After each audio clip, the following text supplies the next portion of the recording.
Welcome student. So we have started with our chapter number 15. So now we are moving ahead for the third topic, that is a biodiversity current scenario. So do you know how many species are present in the world, and out of this how many are actually present in India? So the most accurate census conducted by the Hawaii University and estimates that a total of 8.7 million species lives on planet. Out of this, 6.5 million on land and 2.2 million in ocean. But till now, till date, we have identified only 1.5 million species, which was described in the IUCN. And what is IUCN? IUCN is nothing but an International Union Conservation of Nature.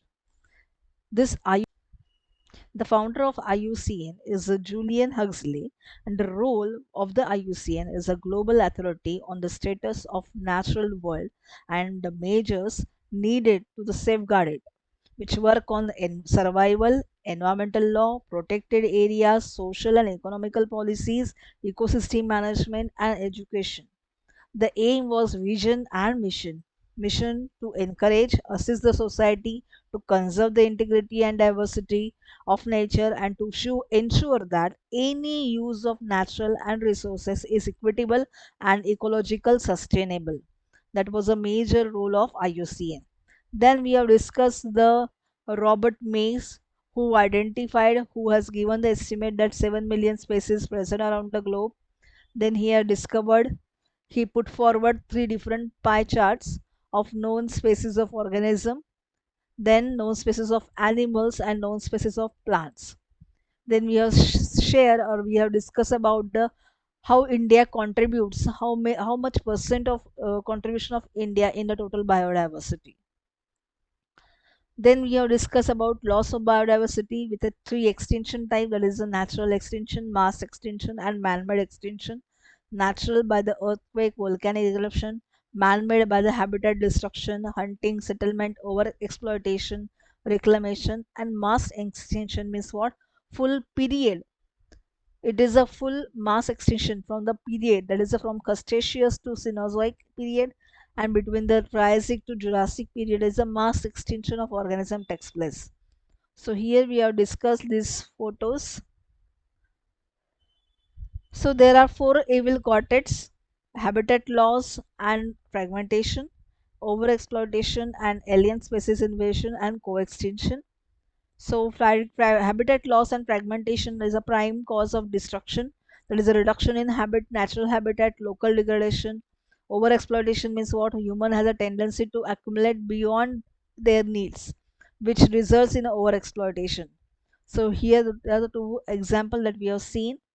Alien species invasion. Foreign species comes here and invades here, and it harms the local species. So the local species can't grow in number. So that harms the local species present in or native species present in that particular area. Next, co-extinction. When one species is removed or one species is vanished, the depending species on that particular species also gets vanished. So co-extinction starts. So any species which is totally eliminated on the earth is called as extinct, and in an ecosystem these are interrelated, so the extinction of one variety causes a loss of associated variety. Then we have seen different categories of red book data, where the extinct species, extinct in wild in captivity area, critically endangered, they are on the loss of extinction, endangered very less number present, vulnerable, the production is reduced by around 50%. Near threatened, again their population is reduced by the 30% in last few years. Least concern, we are caring them, but the production is not increased in a satisfied manner. Data deficit, we don't have a data around it, कितना confirmed data नहीं मिलता है हम लोग को. Not evaluated, still some species is not evaluated. Next is conservation of biodiversity. Conservation is nothing but a protection, upliftment, and scientific management of biodiversity to maintain its optimum level and derive the sustainable benefits for the present and future. Why should we conserve and how do we conserve biodiversity? There are three main reasons. There is narrowly utilitarian reason, broadly utilitarian reason, and ethical reason. So narrowly utilitarian reason, that is the humans are reaping materials from the biodiversity for their benefits like food and shelter. These are the main use of that particular biodiversity, like medicines, industrial products, then food. There is a main use, that is a narrowly utilitarian reason. Broadly, it is nothing but for the oxygen, balance of oxygen in the environment, pollination for the aesthetic value, etc. And ethical reasons, some species does not have any intrinsic value, does not have any particular value, economic value for us, but still it is a species, it balances the ecosystem, so we should take care of it.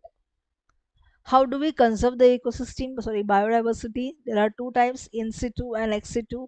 In situ, it's on-site conservation, ex situ is off-site conservation. Then we have discussed a Biological Diversity Act 2002, which was proposed in Earth Summit, which held in Brazil. There is a Rio de Janeiro in Brazil. And here in India, with the reference to this Biological Diversity Act, India also postulated a frame the Biological Diversity Act, that is a BD Act, in compliance with the CBD. There is a Convention on the Biological Diversity, that is a CBD 1992. It broadly defines biodiversity as plants, animals, and microorganisms and their parts, their genetic material, and byproducts. It excludes the value added products and human genetic material. So, there are three different committees which work on different levels.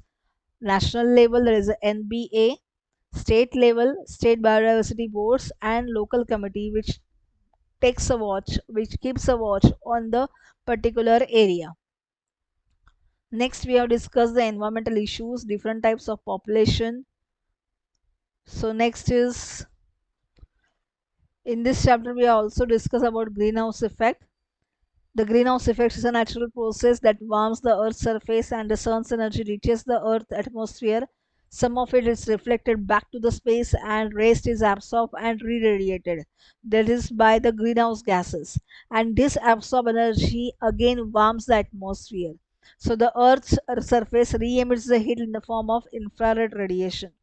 So part of these radiations which do not escape into the space because of the atmospheric gases present in the atmosphere, there is this carbon dioxide and methane which absorbs the major portion.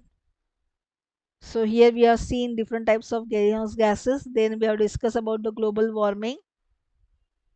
Then here we also discuss about El Nino effect.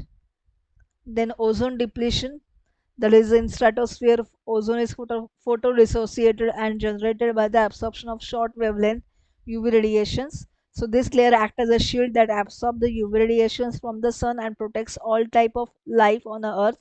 But this thickness become very thin now because of the CFC, that is the activity of chlorofluorocarbon, which moves upward and reach into the stratosphere.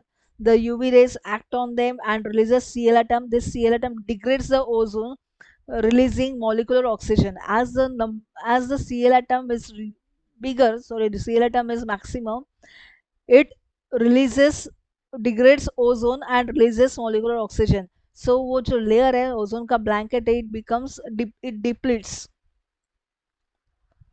Then we have seen deforestation. What is the deforestation? Conversion of forest area into non-forest area. Then we have seen reforestation. That is a process of restoring forest that once existed but now removed or destroyed. Then our last topic is Mission Harit Maharashtra, which is an ambitious project of planting 50 crore trees by the Maharashtra government in 2016. Yearly targets were given to the each district, and this forest department, uh, they implemented the method, that is adapted the method of Japanese scientist Miyawaki method of plantation. for the different patterns for the plantation pilot plantation were successfully run. This was for 15 number chapter, a short revision lecture for all of you.